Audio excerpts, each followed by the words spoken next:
میں عرض کر رہا تھا کہ آج قرآن کا دعویٰ ہر کوئی کر رہا ہے. اب جس کے پاس جائیں جو حضور اکرم صلی اللہ علیہ وسلم کی نورانیت کے منکر ہیں وہ بھی قرآن پیش کر رہے ہیں.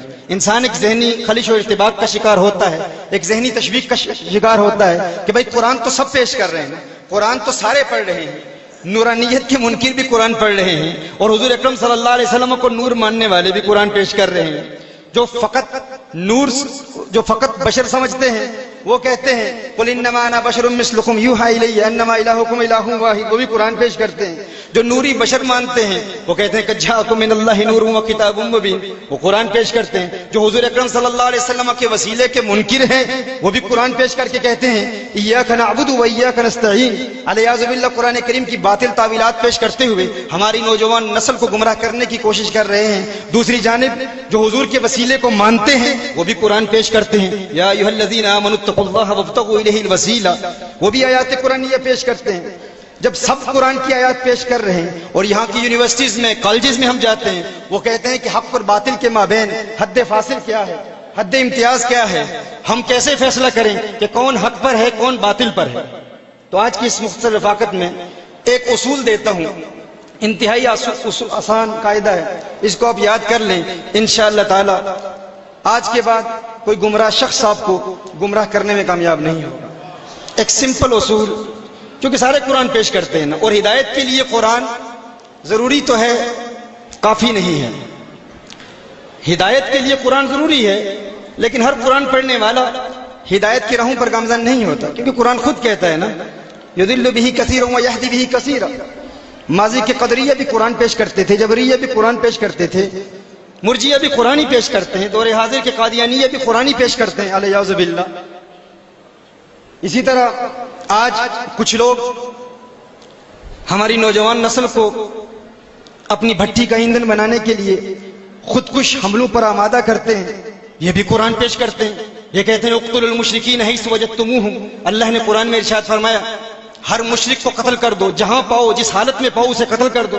برطانیہ میں امریکہ میں ہم دیکھتے ہیں کہ ہمارے نوجوان نسل جو یہاں سے پاکستان سے برطانیہ میں نوجوان گئے ہیں وہ کہتے ہیں قرآن کہتا ہے مشرکین کو قتل کر دو.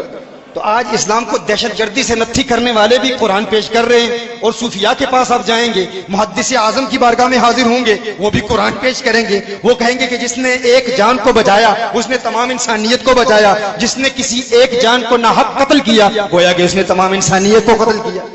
امن کا پیغام پھیلانے والے بھی قرآن پیش کر رہے ہیں اور دہشت گرد بھی قرآن پیش کر رہے ہیں. تو ہم فیصلہ کیسے کریں کہ کون حق پر ہے اور کون باطل نظریات کا پرچار کر رہا ہے. قرآن کریم کی جس آیہ مبارکہ کو تلاوت کیا, اس آیہ مبارکہ کے حوالے سے امام قرطبی نے اس کی تفسیر کی ہے, اور وَتَفْصِيلًا لِكُلِّ شَيْءٍ کے تحت فرمایا کہ یہ اسی امت کا ترہ امتیاز ہے, اسی امت کی خصوصیت ہے, اسی امت کی اسپیشیالٹی ہے کہ اس امت میں اجتہاد کا تصور ہے. اس امت میں مجتہدین پائے جاتے ہیں, ماضی کی امتوں میں مجتہد نہیں پائے جاتے, نہ ہی مجددین کا تصور تھا نہ ہی مجتہدین کا تصور تھا. امام قرطبی علیہ رحمہ نے ایک سوال قائم کیا کہ ماضی میں 72 فرقے تھے, اس امت میں 73 کیوں ہیں؟ ماضی میں کتنے فرق تھے؟ 72 تھے. اس امت میں 73 فرقے کیوں ہیں؟ کہا اس لیے کہ ماضی میں جب کوئی اسلام کی اصل کو بگاڑتا, اسلام کے اصل چہرے کو مس کرنے کی کوشش کرتا, ایک نبی جاتا تو دوسرا نبی آ جاتا. اب چونکہ اس امت میں حضور اکرم صلی اللہ علیہ وسلم کے بعد کسی نئے نبی کے آنے کا امکان ہی نہیں ہے, کوئی نیا نبی آ ہی نہیں سکتا, تو اب مجددین آئیں گے اور مجتہدین آئیں گے, مجددین آئیں گے اور مجتہدین آئیں گے. ماضی میں چونکہ نہ ہی مجددین تھے نہ ہی مجتہدین تھے, جب مجتہدین بھی نہیں تھے مجددین بھی نہیں تھے تو ان کے منکرین بھی نہیں تھے. ہم کیا سننے میں کیا عرض کر رہا ہوں, مجددین کا تصور نہیں تھا, ماضی میں مجدد نہیں تھے, مجتہد نہیں تھے, اجماع کا کوئی تصور نہیں تھا. اس امت میں مجتہدین بھی ہیں مجددین بھی ہیں. ماضی میں کوئی مجدد نہیں ہوا کرتا تھا, ایک نبی جاتا دوسرا آ جاتا, نہ ہی کوئی مجتہد تھا.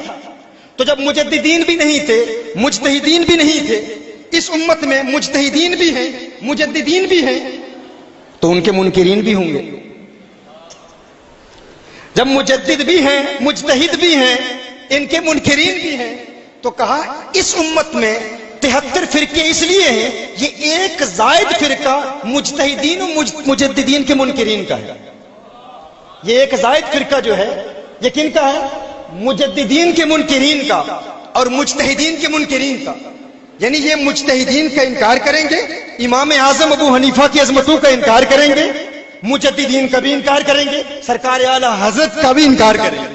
تو مجددین کے منکرین کا یہ فرقہ ہے, مجتہدین کے منکرین کا یہ فرقہ ہے. کہا اگر تم چاہتے ہو کہ قرآن و سنت سے درست رہنمائی حاصل کرو تو ایک کام کر لو, اپنے عقائد کو مجددین کے عقائد کے ساتھ ملا کے دیکھو. اگر تمہارے عقائد مجددین کے عقائد کے مطابق ہے تو تمہارا نظریہ قرآن و سنت کے مطابق ہے. اب ہم دیکھتے ہیں کیا ہمارے, اور یہ شارٹ کٹ ہے, یہ بالکل سمپل طریقہ ہے. کوئی بھی تمہیں کہے ہم قرآن و سنت مانتے ہیں تو آپ کہو وہ تو سارے مانتے ہیں. ہم بھی قرآن و سنت کو مانتے ہیں, تم بھی قرآن و سنت کو مانتے ہو, ہر عقیدے پر تم بھی قرآن پیش کرتے ہو, ہم بھی قرآن پیش کرتے ہیں. لیکن اب فیصلہ کیسے کریں؟ نبی کریم صلی اللہ علیہ وسلم نے ارشاد فرمایا, سیدنا ابو ہریرہ رضی اللہ تعالی عنہ راوی ہیں, عن ابی ہریرہ رضی اللہ تعالی عنہ فيما اعلم عن رسول الله صلى الله عليه وسلم ان الله يبعث لهذه الامه على راس كل 100 سنه من يجدد لها دينها. اسے امام ابو داؤد نے روایت فرمایا ہے, السلسلۃ الصحیحہ میں البانی نے اس کی تصحیح کی ہے اور امام سخاوی نے مقاصد حسنہ میں اس حدیث کی تصحیح کی ہے. یہ حدیث گستاخوں کے نزدیک بھی صحیح حدیث ہے. ہر صدی میں ایک مجدد آئے گا. میرے آقا صلی اللہ علیہ وسلم نے وضاحت فرما دی, مجدد آئے گا جو دین کی تجدید کرے گا. اب دیکھیے جو مجدد آئے گا دین کی تجدید کے لیے, اس کے لیے ضروری یہ ہے کہ اس کا عقیدہ پچھلی صدی والے مجدد کے عقیدے کے مطابق ہے, کیونکہ وہ تجدید کے لیے آیا ہے, وہ ریوائول کے لیے آیا ہے. He came to revive the deen. So if he came to revive the deen, it's necessary that his aqidah has to be in accordance with the mujaddid of the previous century. So we need to ask them this question.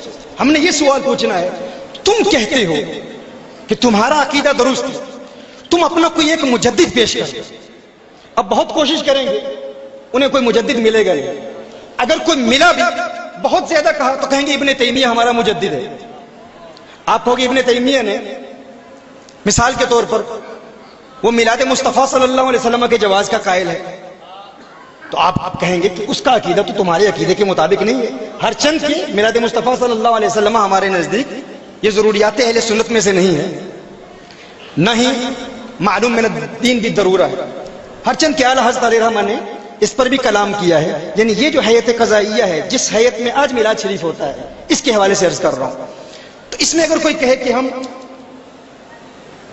قرآن سے جو ہم نے سیکھا ہے وہ درست ہے, تو آپ کہیں ٹھیک ہے, حضور اکرم صلی اللہ علیہ وسلم نے بیان فرما دیا ہر صدی میں کوئی مجدد آئے گا, تم ایک مجدد پیش کرو. لیکن شرط یہ ہے جو مجدد تم پیش کرو گے, اگر اس صدی کا پیش کرتے ہو تو ماضی کی صدی میں جو مجدد آیا تھا اس کے عقائد اور اس کے عقائد میں ہم آہنگی ضروری ہے.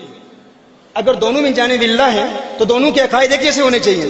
یہ کہیں گے ابن عثیمین ہے, ابن عثیمین ہے, تو آپ کہیں گے ابن عثیمین ہے. ابن عثیمین تو کہتا ہے جب ہم کسی فقہی مسئلے میں مشکل میں مبتلا ہوتے ہیں, پھنس جاتے ہیں, تو ابن تیمیہ کی تقلید کر لیتے ہیں. تمہارے نزدیک تقلید تو شرک ہے, تمہارے نزدیک تو تقلید شرک ہے. اگر شرک ہے تو ابن عثیمین مشرک ہے, اگر مشرک ہے تو تمہارا مجدد کیسے ہوا؟ اب بات سمجھ رہے ہیں؟ ابن تیمیہ کا کہا الفرقان بین اولیاء الرحمن و اولیاء الشیطان اس کی کتاب ہے. اس میں ابن تیمیہ کہتا ہے کہ اللہ کے ولی مردے زندہ کرتے ہیں, اللہ کے ولی مردے زندہ کرتے ہیں. صحابہ کے متعلق کہا صحابہ مردے زندہ کرتے ہیں, کہا حسن بصری غائب ہو جاتے ہیں. ہم کہیں ہم یہی بات سرکار محدث اعظم کے حوالے سے کہیں کہ محدث اعظم فیصل آباد میں بیٹھے ہیں لیکن اچانک غائب ہو جاتے ہیں اور امریکہ کے ایک مرید کی اصلاح کرتے ہیں, ہم دلائل پیش کرتے ہیں, سند پیش کرتے ہیں, کہا جاتے ہیں نہیں دقیانوسی باتیں, من گڑت قصے کہانیاں ہیں, یہ شرک پر مبنی ہیں. ہم کہتے ہیں جو بات ابن تیمیہ کہتا ہے وہ تمہارے نزدیک مجدد ہے, وہ کہتا ہے تو صحیح ہے, محدث اعظم کے دیوانے کہتے ہیں تو تم شرک کہتے ہو. اگر یہ شرک ہے, اگر ہم اس بنیاد پر مشرک ہیں تو ابن تیمیہ مشرک نہیں ہے.